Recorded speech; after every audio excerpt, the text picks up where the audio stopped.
3:45. It's been a long day, I can't take any more. I gotta get away, head down the track. Welcome to the Val Valley Model Railroad Update 6.5. It's an odd number.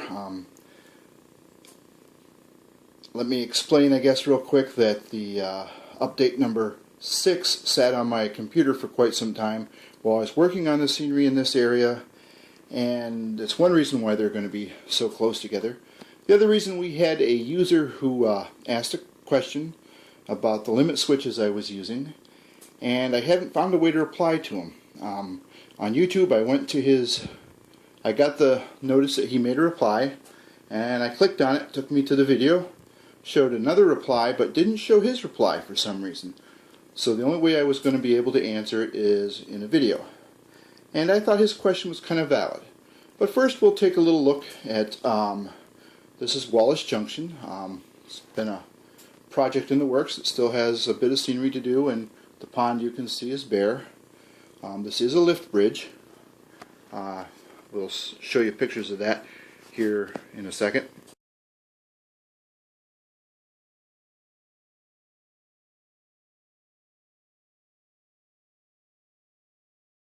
Let's take a quick look at what's going on here.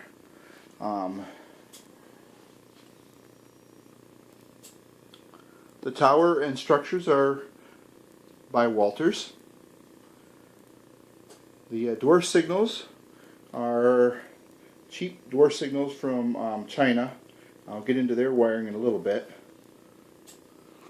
Of course, everybody knows the Atlas station over there. Eventually this is going to be a little pond with some swimmers, some campers. We go back over to this side, the other side of the station. Not too assuming just yet, but what I was coming over here for is the other three doors that you can see. And I wanted to talk a little bit about these dwarf signals and my way of switching them, which is really what brought up the question that the user had. Okay, this is the switch that leads into my programming track. First off, I'll explain why I put it in. I had been programming on that track, lifting the locomotive to the main line to test it, back to the programming track to program it, back to the main line, and this got to be awful tiresome. So the idea is, eventually, the programming track, which is the long black track on the end of this that you'll see there, and it runs into the weeds down by those cabooses.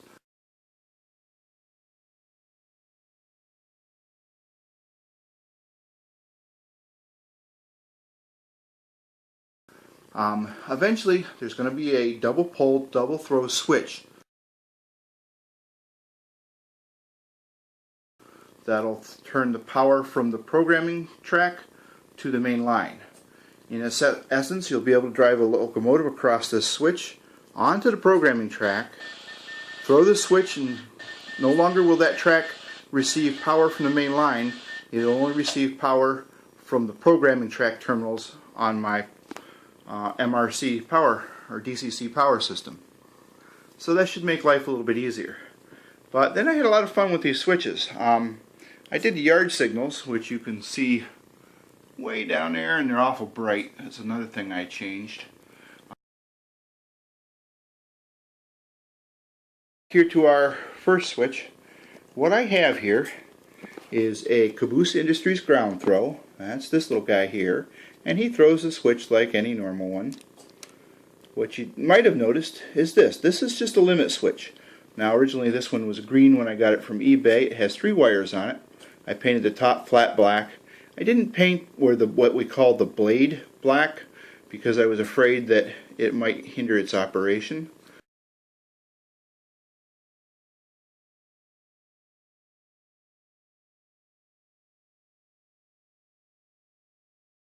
But first we'll look at the dwarf signals, and then we'll show you how this operates. This switch has 3 dwarf signals that protect it. It has 2 on the approach from this end, and you'll notice that right now the main line is green, and the one for the siding showing red. And the switch is currently aligned for the green. It has a third dwarf signal in this row over here, which is this one, usually the signal that is on the right hand side on the engineer's side, although some railroads today are changing some of that. But this one will always remain green because it doesn't signal like you would have in a CTC system. This just protects that switch. In a sense, it tells which direction the switch is lined for.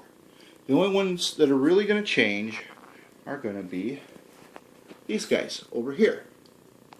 Now what happens to change them, we'll go back to our switch here, when the caboose industry switch is thrown, and I'll throw it here, it's hard to see with my finger in the way, that blade will come out, and now the limit switch is released in what they call the normal or at rest position. And the rails are lined for the siding. And let's take a look at our signals, our dwarfs. Now you'll notice the main line is red, and now we have a green facing into the programming track, or the siding in any case. And I'll let you watch it now. I'm going to reverse the switch and you can watch the signals go over. Now it's lined for the main and back to the siding. So it's actually a pretty easy thing. Now you can do a lot more with just this limit switch. You could run a relay that told a panel on the dispatcher's board. You could even take, instead of just running dwarf signals, this could run a relay or two relays.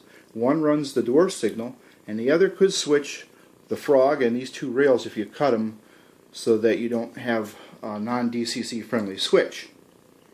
So we'll put it back.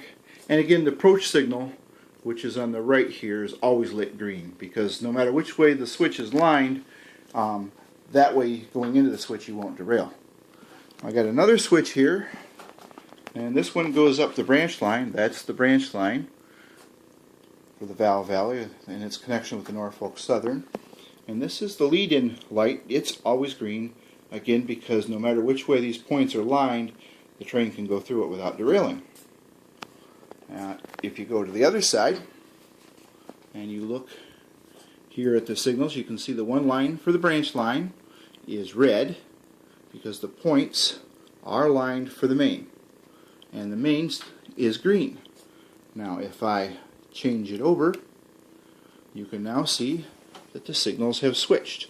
The branch line is showing a green approach and the main line is showing red. And again, the signal way back here at the tail is always going to show green. This switch is a little different than the other one. Not only do I have a limit switch, but I have a couple of railroad ties that are stacked and glued with a throw bar underneath this switch. And the shiny stuff you see is actually oil to allow it to slide back and forth easier. This switch was a used switch that got stuck in here, and the tab was cut off, so I had to lengthen it and made kind of a mess out of it, but this was the solution I used. And we'll watch this one kind of up close. Here you can see the limit switch, and this is the caboose industry switch stand, so I'll throw that over. And as you can see, watch the action of the limit switch. The little blade comes over. Now you can see it release. And what the switch has is it has a common wire, a normally closed contact, and a normally open. And what this means is the common is usually your feed, and the other two contacts, the one that is normally open, means the contacts are open, no current or electric can flow through it. A normally closed contact means they can, but that is in reference to the condition of the switch at rest, and that's when the blade is out. So when I line it for the main like this, you can see the switch has been closed or made. This is not considered at rest, so the normally closed is now open and the normally open is now closed. Let's take a look at that in detail. The basic workings of a limit switch. Here you can see the blade is out or at rest. The red line represents the inner blade and is connected to the common terminal. When the blade is pushed in, the inner blade is pushed down and the red wire breaks away from or leaves the normally closed contact and makes contact with the normally open contact. Okay, let's look at the basics of a simplified limit switch. Here you can see the common, the normally open contact, and the normally closed. Note the blade is drawn in red. Next, we'll look at the dwarf wiring diagram. Here on the left you can see the limit switch. On the right you can see a dwarf signal with both a red LED and a green LED, and a resistor. Now, it's a fairly simple wiring diagram, but if you do as I did and you buy the cheaper Chinese dwarf signals, they're kind of going to be wired backwards. In most cases in the United States, we tend to wire the common as connected to the positive lead, and the resistor would be on the negative side. Apparently, China's practice is to do it exactly opposite. So, if you wire it up and you've bought the cheaper Chinese dwarf signals and your project doesn't work, reverse the common and the positive and the negative terminals. This will also affect the LEDs. There's one other thing to take into consideration when looking at the dwarf signals. It depends on how you lay your limit switch on your layout. Whether the normally closed is the first thing to get pushed in, or whether it's, I should say, the condition it's in. Let's return to Wallace Junction and have a look at the progress up to date.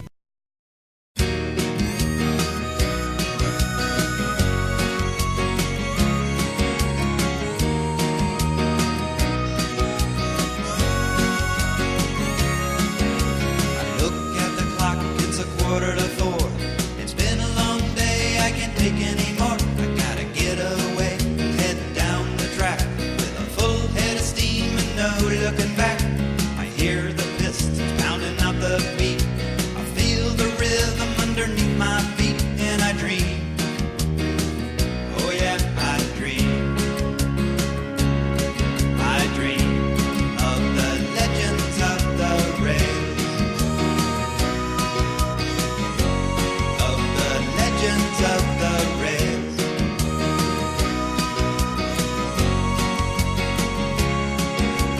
Temperature of 103.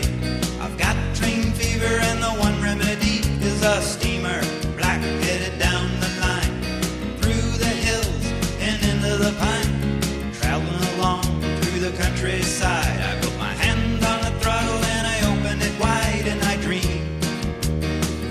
Oh yeah, I dream.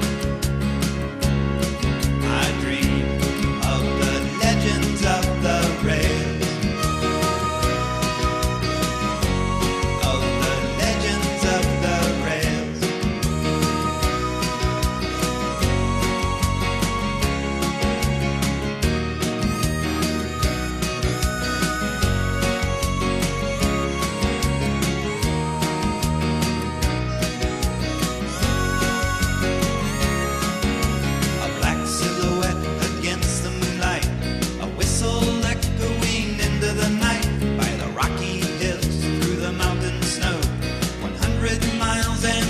To go.